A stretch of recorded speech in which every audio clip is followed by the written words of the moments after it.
아이고, 마지막 주일이네요. 아내가 이렇게 쉴까요? 1월 첫 주가 엊그제 같은데, 와, 마지막 주일입니다.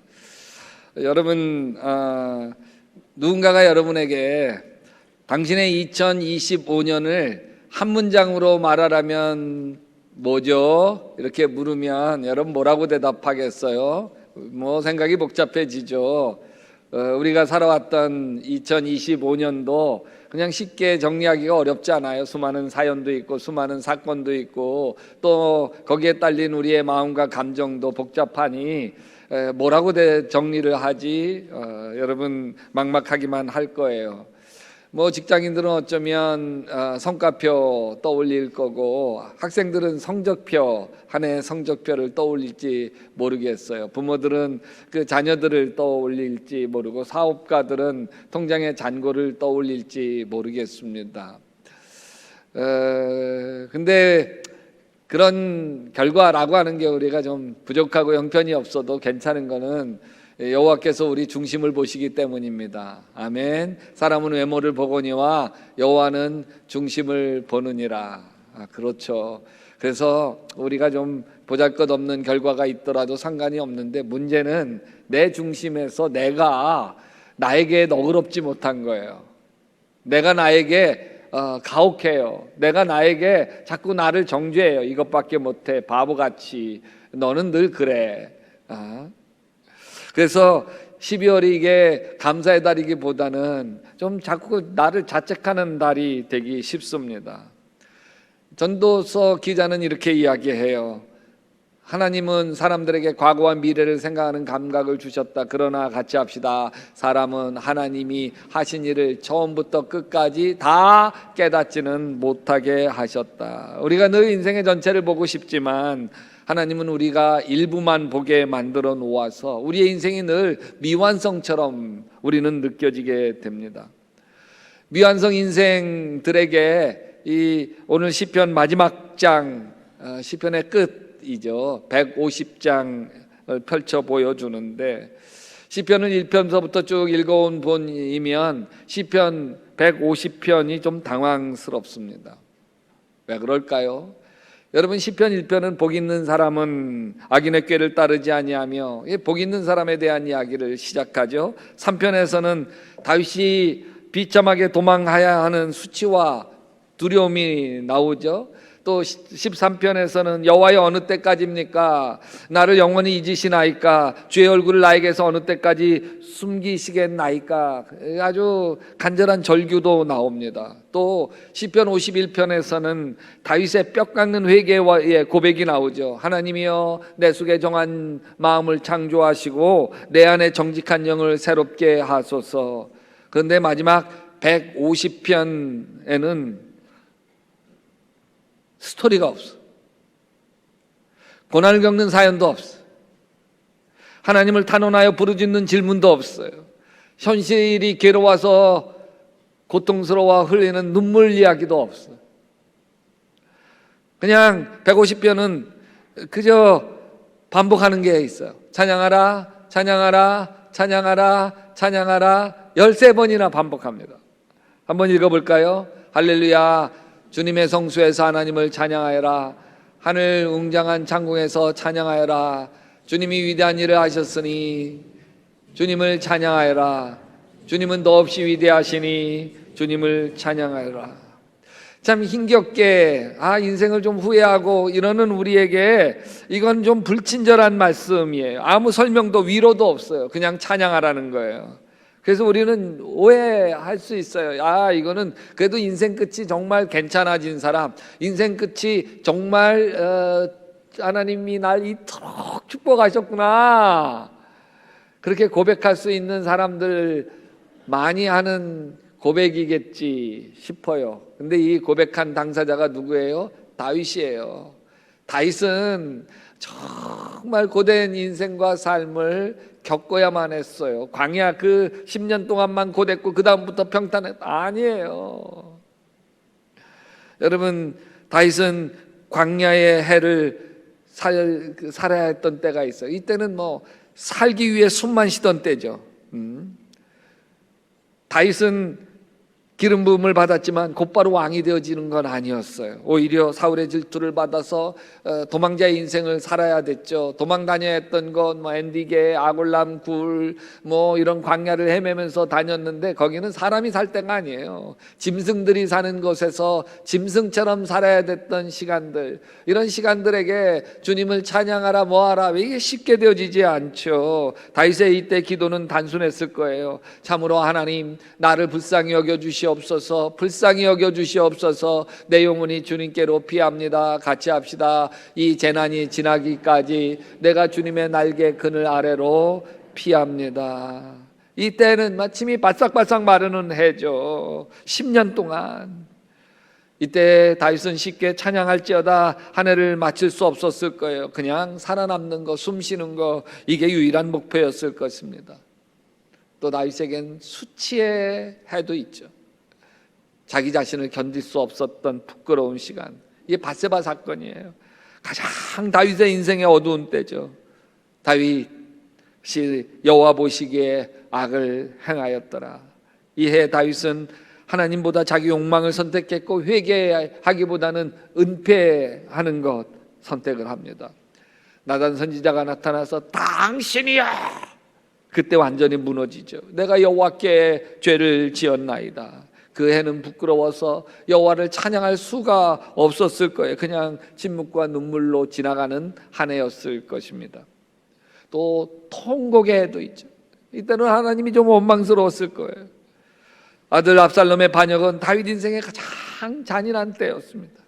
압살롬이 이스라엘 사람들의 마음을 훔치니라. 아버지를 향해 칼을 든 아들 때문에 다윗은 황급하게 왕궁을 떠나 맨발로 울며 도망쳐야만 했습니다. 그러나 압살롬의 군대는 다윗 왕 군대에 패하게 되었고 왕자의 난을 일으켰던 이 압살롬은 그 자리에서 죽습니다. 자기를 죽이려던 아들에게 승리를 했지만 통곡할 수밖에 없는 아버지의 마음 아세요? 내 아들 압살롬아, 내 아들 압살롬아, 차라리 내가 너를 대신하여 죽었으면 좋았을 것을 압살롬아, 이 압살롬아. 이런 인생을 살고도 다윗은 시편 150편에서 이렇게 이야기하는 거예요. 할렐루야, 그의 성수에서 하나님을 찬양하며 그의 권능의 궁창에서 그를 찬양할지어다. 우리가 한 해를 돌아보면서 이렇게 말할 수 있어요. 올해 참 엉망이다. 올해는 이렇게 되는 일이 없을까? 성경은 이렇게 이야기해요. 그렇다. 의인의 길은 주님께서 인정하지만 악인의 길은 망할 것이다. 내가 악인의 길인가? 이런 얘기를 하려고 하는 게 아니에요. 여기 길이라고 하는 단어 주목해 보세요. 이 길은 긴 거예요. 시작서부터 끝까지가 길인 거예요. 하나님은 우리에게 스냅 사진을 찍지 않습니다. 길에서 넘어졌을 때 찰칵 그게 네 인생이야 이러지 않습니다. 하나님은 우리의 인생을 다큐멘터리로 찍어요. 처음 시작부터 마지막까지 그 넘어지기도 하고 일어서기도 하고 막 찬양하기도 하고 뛰기도 하고 절룩거리기도 하는 우리 인생 전체를 하나님께서 담아두고 계신다는 거예요. 그래서 다윗을 하나님은 한 장면에 가두어 두지 않습니다. 다윗이 도망자의 날을 살아갈 때에도 하나님은 다윗의 하나님이셨고 아주 부끄러운 죄인의 날에도 하나님은 여전히 다윗의 하나님이셨고 늙어 힘없어 빠진 날에도 하나님은 여전히 다윗의 하나님이었습니다. 그래서 다윗은 말할 수 있어요. 여호와는 나의 목자시니 내게 부족함이 없으리로다.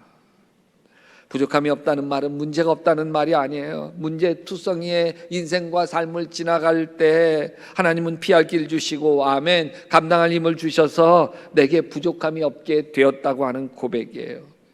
이런 인생과 삶을 통과한 다윗이 시편 150편 자기의 최종 인생 보고서로 찬양을 하고 있는 거예요.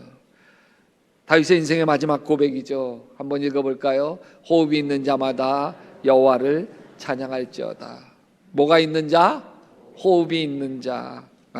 이 말은 지금 너 숨쉬고 있냐? 숨쉬고 있냐? 너 그거 하나로, 숨쉬고 있다고 하는 거 그거 하나로, 너 그거 하나로 찬양해라 라는 뜻이죠. 여기 숨, 호흡이라는 단어를 네쉐마라고 이야기하는데 창세기에 그 말이 단어가 나와요. 하나님이 여호와 하나님이 땅의 흙으로 사람을 지으시고 그 코에 생기의 호흡을 불어넣으시니 이게 네샤마예요. 생명이 됩니다. 여러분, 인간이 되는 결정적인 순간이 하나님의 호흡이 들어오는 순간이에요. 그래서 우리가 숨을 쉬고 있다고 하는 건 단순히 생물학적 현상이 아닙니다. 그거는 하나님이 지금 나를 포기하지 않으셨다고 하는 증거예요.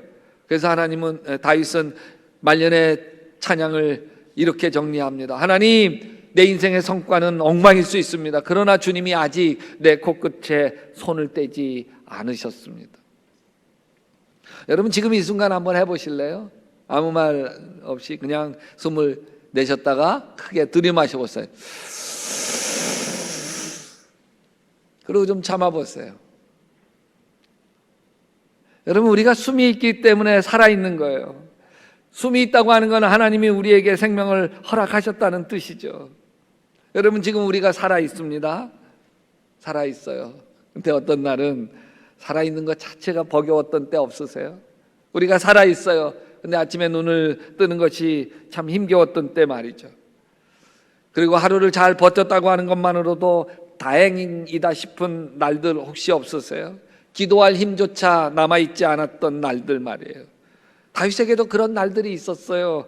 한번 같이 읽어볼까요? 나는 쏟아진 물처럼 기운이 빠져버렸고 뼈 마디마디가 모두 어그러졌습니다. 내 마음이 모처럼 천물처럼 녹아내려 모의 절망에 빼졌습니다.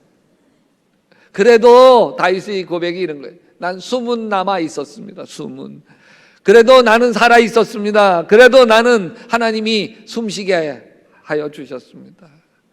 그거는 어쩌면 체념처럼 보이기도 하지만 이거는 영적인 통찰이기도 해요. 모든 생명은 다 하나님의 손에 있다는 고백이죠. 주님은 사람을 죽이시기도 하고 살리시기도 하며 스올에 내려가게도 하시고 거기에서 다시 올라오게도 하신 분이시다. 우리가 숨을 쉬고 있는 것 자체가 하나님의 기회입니다. 하나님은 언제든지 거둬가실 수 있는 분이기 때문에.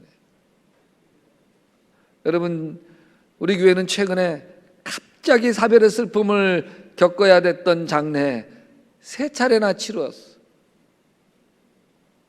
한 분은 갑자기 새벽에 소천하셨고, 한 분은 교통사고로 갑자기 돌아가셨어요. 한 분은 좀 어머니가 배가 아프다. 그래서 링거 하나 좀 맞을까? 그러고 가는데 갑자기 다운되시더니 그냥 돌아가셨어. 응급실에서. 어느 날 갑자기. 생명은 우리가 장담할 수 있는 게 아니구나. 우리의 호흡은 하나님의 손길에 있습니다. 그래서 우리가 지금 숨이 붙어 있는 것 자체가 하나님이 지금 우리에게 생기를 불어넣어 주고 있다고 하는 게 우리 믿음의 고백입니다. 이것은 여전히 우리가 하나님의 다스림, 통치 아래 있다고 하는 증거인 거예요. 그래서 시편 150편의 찬양은 가장 낮은 자리, 하나님 내가 숨을 쉬고 있습니다. 내가 지금 호흡을 하고 있습니다. 그래서 하나님을 찬양합니다. 왜? 하나님이 나에게 시간을 주시고 생명을 허락해 주셨기 때문입니다. 근데 여러분, 이 고백이 가장 낮은 자리에서 하는 이 고백이 가장 귀한 찬양이 됩니다. 우리는 보통 주님 찬양할 때 응답해 주셔서 찬양합니다. 문제를 해결해 주셔서 감사합니다. 길이 열려서 주님을 찬양합니다. 이 찬양 틀리지 않아요. 그런데 하박국 선지자의 찬양의 세계로 들어가 보면 얼마나 깊은지 볼 수 있어요. 비록 무화과 나무가 무성하지 못, 포도나무에 열매가 없, 감람나무에 소출이 없습니다. 밭에 먹을 것이 없으며 우리의 양이 없어, 외양간에 소가 없을지라도 나는 여호와로 말미암아 즐거워하며 나의 구원의 하나님으로 말미암아 기뻐하리로다. 여기 뭐가 없고 왜 이렇게 썼는지 모르겠어요. 다 없다 그러면 될걸. 다 없어요. 다 없어. 뭐 있어? 있는 게 아무것도 없어요. 근데 뭐는 있어요? 우리가 호흡은 있더라. 하나님이 우리에게 생명을 허락하시고 우리의 호흡이 있음에 감사하는 거죠. 송년주일에선 우리도 그런 하박국 선지자의 입장에 서기도 합니다. 아직 문제가 해결되어지지 않았을 수도 있고 여전히 기도 응답이 없을 수도 있습니다. 또 내년이 더 나아질 거라고 하는 보장도 없을 수도 있습니다. 그러나 하나 분명한 것은 우리는 아직 숨을 쉬고 있습니다. 우리가 아직 하나님 손 안에 있습니다.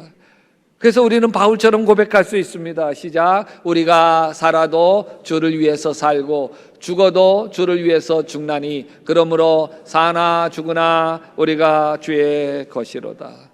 숨을 쉬는 오늘 우리는 여전히 주님의 것입니다. 자, 호흡이 있는 자마다 찬양을 하고 했는데 찬양이 도대체 뭐죠? 찬양은 기분 좋을 때 하는 거죠. 그죠? 자연스럽게 터져나오는 감정이라고 이야기할 수 있어요. 그래서 문제가 풀리면 찬양하고 형편이 나아지면 감사가 나온다고 생각합니다. 그러나 하나님은 이렇게 얘기해요. 항상 기뻐하라. 쉬지 말고 범사에 늘 찬양하라는 거예요. 늘. 이 말씀은 감정 상태를 묻는 게 아닙니다. 이 말씀은 삶의 태도를 묻는 것이죠. 따라서 합시다. 찬양은 감정이 아니다. 찬양은 선택이다. 뭐라고요? 선택이에요. 하나님 편에 서겠다고 하는 선택, 이게 찬양이에요. 내가 하나님 편에 서겠다고 하는 의지적 결단, 이게 찬양입니다. 다윗의 시편을 보면 상황이 좋아졌을 때만 찬양하지 않습니다. 내 영혼아 여호와를 송축하라. 내 속에 있는 것들아 다 그의 거룩한 이름을 송축하라. 이건 감정의 독백이 아니라 자기 자신에게 내리는 명령입니다. 영혼아 흔들리지 말라는 거예요. 영혼아 지금 이 순간 너 하나님 편에 서라고 하는 거예요. 자기 자신에게 내리는 명령이란 말이죠. 다윗은 광야에서 숨이 넘어갈 듯한 순간에도 죄책감으로 밤을 지새워야 했던 날에도 아들의 관 앞에서 압살롬 울부짖던 날에도 찬양을 결정했습니다. 이게 믿음이에요. 여러분, 송년주일은 감정을 정리하는 날이 아닙니다. 편을 정하는 날이에요. 내가 하나님 편에 설 건가 아닌가. 하나님, 제 인생에 제가 겪는 고난이 다 이해되어지지 않아도 저는 하나님 편입니다. 아멘. 결과가 다 내 마음에 들지 않아도 저는 이제 하나님 편입니다. 여러분, 다윗의 찬양은 그래서 고난의 마침표가 아닙니다. 오히려 고난 한가운데 시작된 선택입니다. 다윗의 찬양은 그래서 상황이 좋아졌다고 하는 신호가 아닙니다. 고난 가운데서도 내 삶의 주도권을 하나님께 올려드립니다. 하나님께 내려놓습니다. 라는 고백입니다. 여러분, 다윗의 시편에 보면 계속 반복되어지는 구조가 있는데 하나는 솔직한 고백입니다. 하나님, 나 힘들어요. 고통스러워요. 내 문제와 아픔을 보면서 그게 힘들죠. 내 문제가 너무 어렵죠. 내가 어찌할 수 없는 거잖아요. 억울해요. 그런데 찬양을 하면서 기도를 하면서 다윗이 문제에서부터 시선을 돌려 하나님을 보기 시작합니다. 문제보다 더 크신 하나님을 봅니다. 그러나 주는 나의 방패시고 요새시고 나를 건질 자시고, 그래서 여호와는 나의 목자시니 이렇게 고백하는 것으로 이 문제를 보던 눈에서 문제보다 훨씬 크신 하나님을 보는 눈으로 자식의 시선이 옮겨지니까 뭐가 가능하냐면 자기의 정체성을 다시 찾는 거예요. 나는 하나님의 자녀지. 나는 하나님의 손에 있지. 나 버려진 자가 아니지. 그래서 다윗의 찬양은 고난을 없애는 게 아니라 고난이 차지하던 자리를 바꿉니다. 찬양 이전에는 고난이 인생의 중심이었습니다. 그러나 찬양 이후에 하나님이 인생의 주인으로 바뀝니다. 그래서 다윗은 이렇게 고백하죠. 시작. 내가 사망의 음침한 골짜기를 다닐지라도 해를 두려워하지 않을 것은 주께서 나와 함께 하심이라. 주의 지팡이와 막대기가 나를 안위하시나이다. 다윗이 사망의 음침한 골짜기를 안 지나간 게 아니에요. 지나갔어요. 근데 그 골짜기에서 혼자가 아니라는 거예요. 누구와 함께 하세요? 하나님이 함께 하시는 거예요. 이게 다윗이 고난을 이긴 방식이에요. 다윗이 찬양해서 강해진 거 아니에요. 담대해진 거 아니에요. 다윗은 찬양으로 강한 사람이 된 게 아니라 하나님께 붙들린 사람이 된 거예요. 아멘. 찬양이 스스로 살아남으려고 막 버티는 사람이 아니고 하나님께 기대고 하나님께 피하고 하나님의 돌보심을 의지하는 사람으로 바뀐 거예요. 찬양을 통해 다윗은 이렇게 고백하고 있는 거죠. 주님, 이런 상황, 이런 어려움, 이런 고난 가운데서도 제가 할 수 있는 것은 하나님을 놓치지 않는 것입니다. 하나님을 붙드는 것입니다. 그게 다윗의 찬양입니다. 여러분, 찬양이 다윗으로 하여금 고난을 이기게 했죠. 그러나 이겼다는 말은 고난을 정복했다는 뜻이 아니에요. 다윗이 이긴 것은 고난이 하나님과 관계를 끊지 못하게 만든 거예요. 고난이 다윗을 하나님과 떼어놓는 걸 못하게 한 거예요. 고난이 다윗의 믿음을 깨뜨리는 거, 그거 못하게 한 거예요. 무엇이? 찬양이. 여러분, 다윗이 찬양으로 하나님 편에 섰기 때문에 고난을 이깁니다. 우리의 찬양도 마찬가지 아닙니까? 하나님, 내가 겪는 이 고난이 해결되어 가는 증거 아직 없습니다. 하지만 제가 아직 하나님께 속해 있다고 하는 증거는 지금 이 나의 찬양입니다. 같이 읽어봅시다. 호흡이 있는 자마다 여호와를 찬양할지어다. 할렐루야.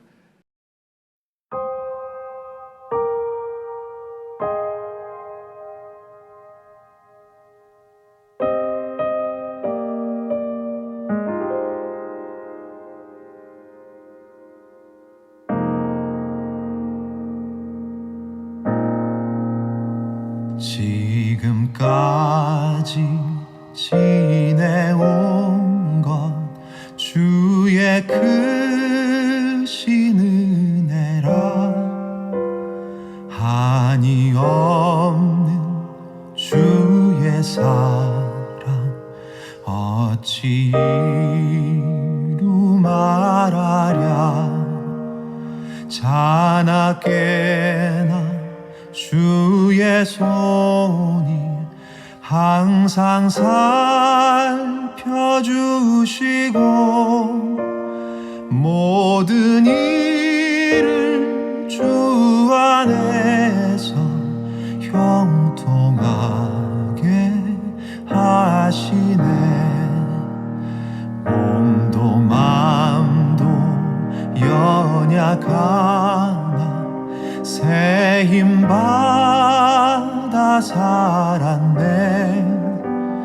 물 붓듯이 부으시는 주의 은혜 족하다.